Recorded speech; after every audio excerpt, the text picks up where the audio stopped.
Talafal nei tu laul whaapoponga o tala lau le tio Polynesia. Walu iai nei le fiunga pale mia, lauli al mali toa pula tai vau le uatea pula tai vau Forsi Schmidt. Le pulenga le suavai e to e tanga i le tele le suavai mau o le tunu.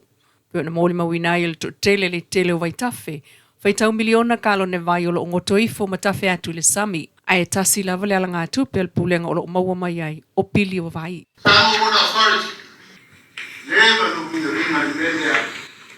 I start to company by the commercial water plant. The pena o se company esa. Tanto vole fa mata to pa amai fa kusavia. Ale rua pe tolu mi province saina date pa sorta ai pays. Ai o.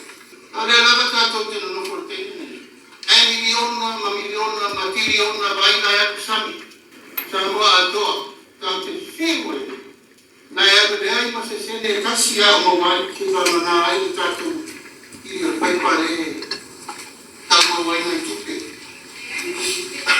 no sonho o tupe mo o tatu no o mana tupe fa tatu na me na i na to mana tuai we are sitting on a fortune I tapped in the phone. O ia lui fo ile vaenga o lo whaatawa tua o lo i whafo Pol Export Authority o fuafua ai le toi toina o fua o whaatoanga Samoa e au fiai koko popo maisi o mea mawhai ona toi mawai si tupe ma si iti ai le tūlanga o lo whaatawa tu i whafo a Samoa e peo nā fuai le whaatu e le malo o le Export Authority o le pulenga e whaatawa o lo a Samoa i whafo. Saunuanga le fionga le pālemia i le whonotanga a tai o business ni whalapa tonga wha businessi ale malo le olo whaia i le whale tali malo le Sheraton i vai singano.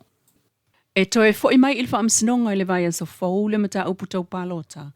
Ale whai pule fi lia o sa whata lua tu iapu a fuatongi le toa.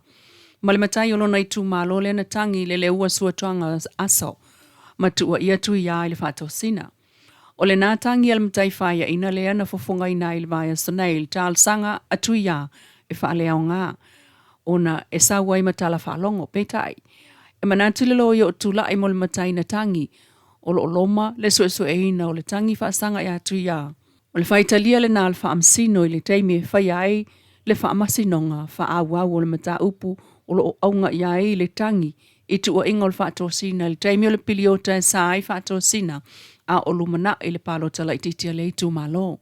O le tamaita ilo ia, le fionga ma ilo leone sua, o lo o tula e mo le itu tangi, ai o miro lui motu ia, e ilo le vai sa fau se tali le whaamsinonga o palota, pe talia le talo sanga tu ia e wha leo ngā le tangi wha sanga ia te ia, ai o whaamasino le whaamsinonga tau palota, o la fionga Justice tua tangaloa, ma Justice Clark. Inisi o tala, wa te tau na vatu il kāpeneta li poti o tupe wha asoa matanga luenga al malo ma ana wha la po tuputonga. Ile saunuanga wha apitoa le fionga le sui pāle mia muli pola analosa ale molio.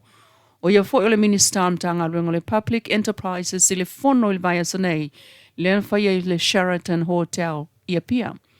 Ilana saunuanga na li ptia le talamua ilana wa ai wha minister e leo ato o toa wha mtalanga o tala o le tupe wha la po tuputonga al malo leo tu inatu. E na le public beneficiary bodies awa e wha atupe le malo. Mai ua tauna avatu umali poti o tupe wha so amta ngā luenga uma ma wha la po tuputonga al malo. O le au ngā fo ili maftanga wha alea o ngā le sosonia tua i mata ngā luenga ma wha la po tuputonga al malo. E malama i la tumta wha yoim au onanga. Ai mai se lawa le tūtau so ta inga i le vau wha la po tuputonga uma le malo. Sauno fo il soi pāle mia, wa mai ta wina al kāpeneta. Ele o Iesef sota inga tau i whaatalanuanga communication i le vā o pule whaatonu po o board sama officer sili o pulenga e o lava i le lato minisita. Sau no mulpola e iai ati ina e tau wofo i tua aile o sila fia o lo o iai le whaamalumalunga al komiti whaatonu mai o le langona fo ile na o iateia e fito i tonu iai le taunu ungo ngā lue ngā whaalapoptonga al malo. O public trading bodies e AUFI, Development Bank of Samoa, Electric Power Corporation, Samoa International Finance Authority, Polynesian Airline Limited, Samoa Water Authority, Public Trust Office, Samoa Airport Authority, Samoa Housing Corporation, Samoa Port Authority, Samoa Post Limited, Samoa Shipping Corporation, Samoa Shipping Services, Malay Unit Trust of Samoa. O public mutual bodies e AOFI le Samoa Life Assurance Corporation ma le Samoa National Provident Fund. O le public beneficial bodies e AOFI le National Kidney Foundation, National University of Samoa, Gambling Control Authority, Land Transport Authority, Samoa Fire and Emergency Services, Samoa Qualification Authority, Samoa Tourism Authority, Scientific Research Organization of Samoa, Accident Compensation Corporation, ma le Samoa Export Authority.